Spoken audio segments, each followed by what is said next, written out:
Hi, everybody. This is Joanne, a science goddess on Twitter and a science book lover. I also happen to read fiction every once in a while today. But today I want to talk about a book that came out just on Tuesday called The Primates of Park Avenue, written by Wednesday Martin.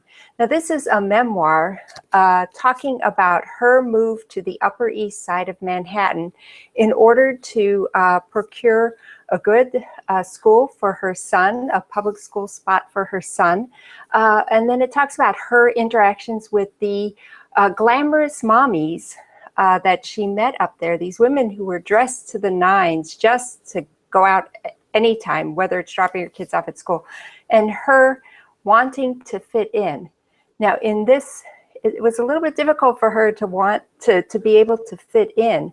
And she was finding the whole world a bit perplexing. So what she did was to use her training in primatology and anthropology to analyze the situation, much in the tradition of that book, the movie Mean Girls, several years ago, where it's sort of someone who doesn't quite fit in and is trying to understand it. And she did it through science. Joining me today to talk about the book and the science within the book is Professor Robert Martin, no relation to Wednesday, I assume. And he is a biological anthropologist who studied primates for his years. He is now an emeritus, or in addition, an emeritus curator of biological anthropology at the Field Museum in Chicago. And thank you for joining me, Robert, because I reached out to you because you wrote one of the blurbs on the back. That's absolutely right. I got an advance copy, and so I managed to read it. I couldn't put it down. It's a great read. I agree. I got it the day I received it. I read the whole thing straight through, and I still got work done. So it's an easy read, at least that, but it was so engaging, like you don't want to stop. So with your permission, Robert, I'm going to read your blurb out loud as a jumping off point to talk about the science. Excellent. Thank you. So on the back here, we said, you say, people aiming to study primates in the wild are carefully taught to avoid anthropomorphism. Reading human motivation into the behavior of free-living primates is a no-no. But what about using information from primate field studies to interpret human behavior chimpomorphically? A new word for us, right? Confronted with the need to cope with sociopathological conditions on New York's ultra-wealthy Upper East Side, Wednesday Martin delved deeply into her knowledge of primate behavior. The result is this book, in which primatology leads to a deeper understanding of the human hearts that beat beneath designer-clad exteriors, a tour de force. I can't agree more. What a great book. No, it really says what I felt about the book. But first of all, I mean, the key question, since you're doing this, is the science. And it has to be said, it's tongue-in-cheek. I mean, Wednesday wrote this book, but I think it's serious to the extent that she called upon her scientific training to survive under what were amazingly difficult circumstances. And so she took her knowledge of primate behavior under natural conditions and imagined that what was happening to her was some kind of new primate society, and she had to follow the rules in order to survive. So, it's written in that spirit, and it's really interesting. But I started reading the book, and it was compulsive reading, but I felt really angry. That was my first emotion on reading this book, because the way in which Wednesday was treated when she first arrived was just appalling. It was difficult to understand how people could behave that way, quite honestly. And it brought back memories of my own early experiences of snobbery when I was a student in Oxford University. And so it brought all of that back to me. So most of the book I was going through feeling really angry, and eventually there's a turning point in the book that makes things a lot better. But up to that point, I thought, how can Wednesday possibly continue living there after she's written this? Right, and we'll talk about the turning point in just a minute. Yeah, I was first drawn. You know, there's always a curiosity when there's juicy gossip about you know, people that aren't like you, that you know you're a little jealous of in fact, and so that was one thing that seemed like, ooh, this will be a good read.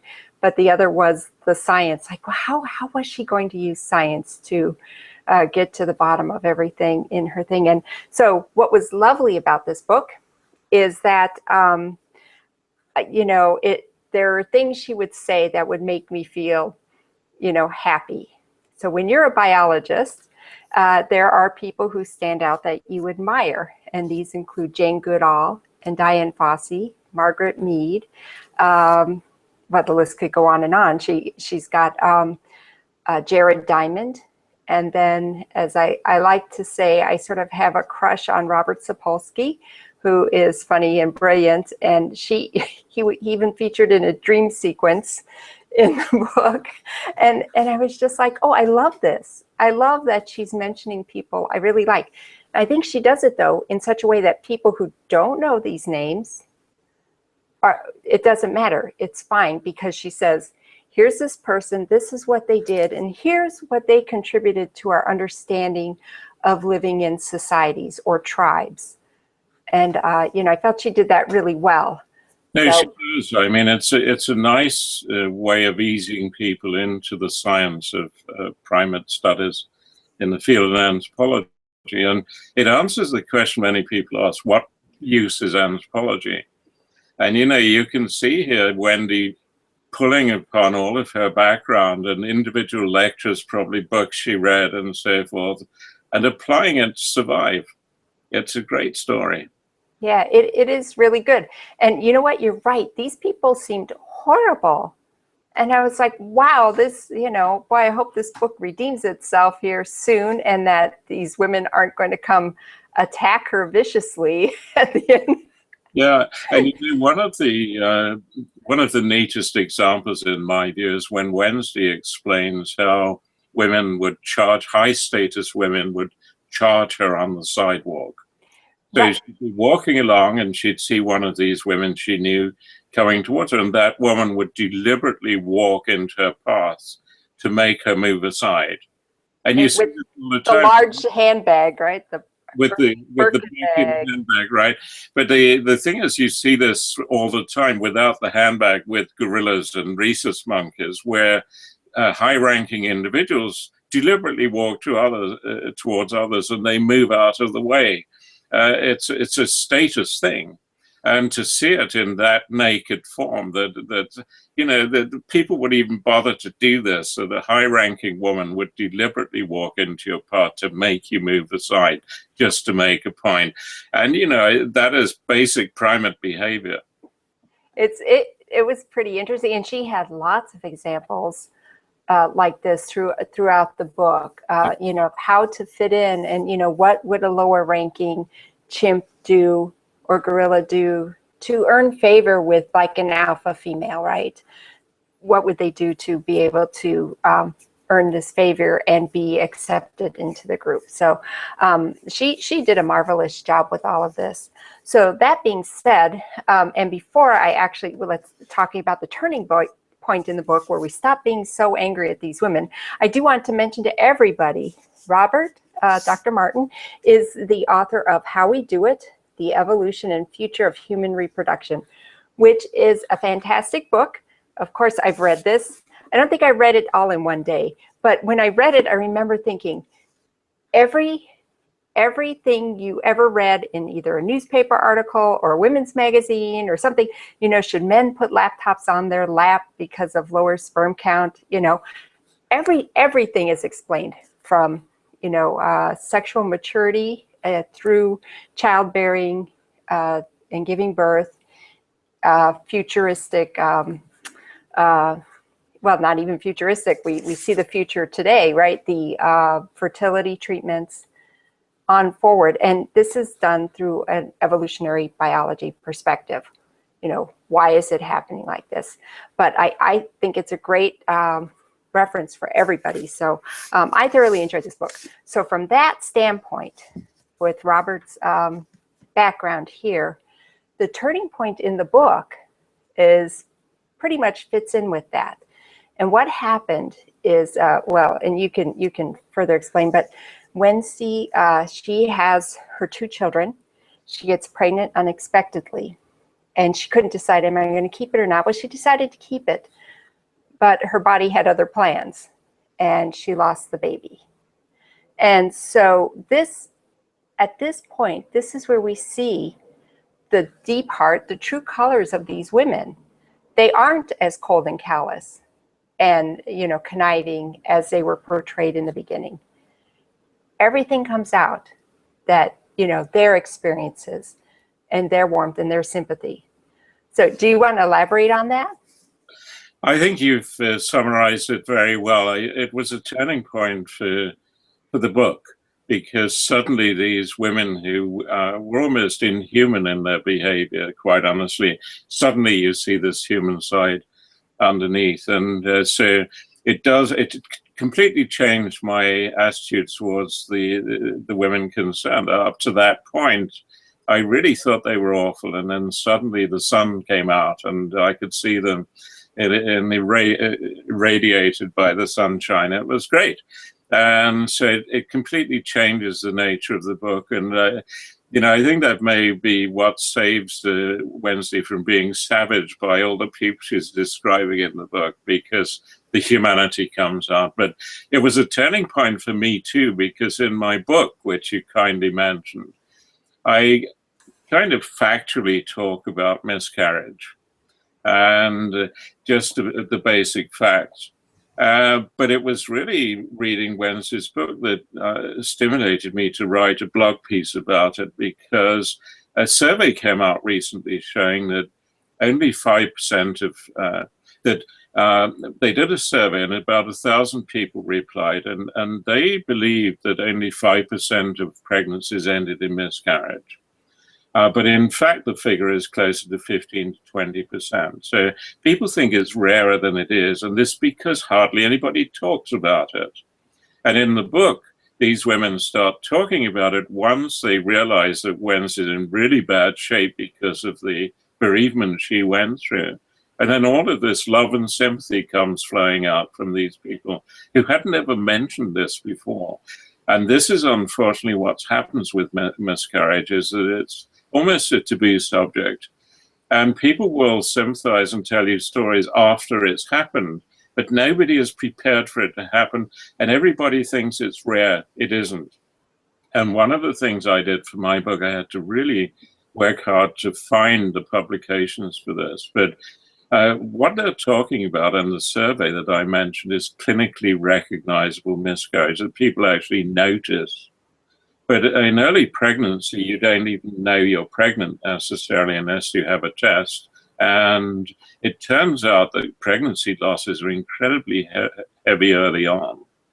And what we're seeing with clinically recognizable cases, the tip of the iceberg, things are slowing down by then. In fact, only a quarter of pregnancies go to term. 75% of conceptions end at some stage in failure, as we would call it. I mean, it doesn't work out. And I hadn't realized until I read Wednesday's book just how harrowing it is that it's a bereavement, it's loss of a child. And yet the woman has to mourn, and the husband too, they mourn the loss of a child, but there's no child for people to see. And so it's an awful situation. And Wednesday's book, that one chapter, which was the turning point in the book, changed my attitude. Yeah, the book was marvelous. And I agree about the whole thing with miscarriage. Now, I had four beautiful children, 4 pregnancies, but my third one had a point where there was bleeding at about 6 weeks, and the nurse just tells me, well, you're miscarrying. And that was it, and I started to call friends and talk, and suddenly it comes out, they had lost babies and this, so before that, I didn't know these things about my friends, or family members. And even though, I had a great outcome, and still ended up with a baby at the end, and so I didn't fully understand the bereavement.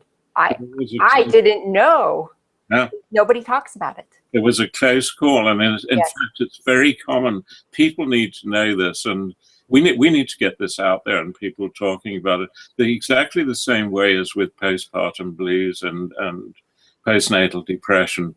It's a topic not enough people talk about it. They only start sympathizing when it's happened. People need to be prepared for these things and to know that it's natural, it happens, and we just need to do something about it.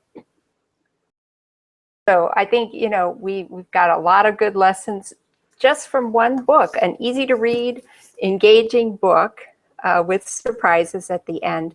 Robert, thank you so much for joining me today and for your insight on this. And, you know, if you want to know more about, you know, how we can apply our scientific knowledge to our everyday life, here's a good example. She did a great job. The science and the memoirs woven together so well.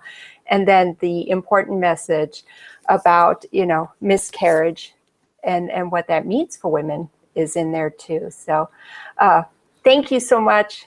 I'm really glad you could join me today. Thank you for inviting me. I admire what you do, so I'm very grateful. Well, thank you. If you want any information about the blog or Robert's book, there will be links underneath this video. Okay, everybody, thank you for joining us. Bye. Bye.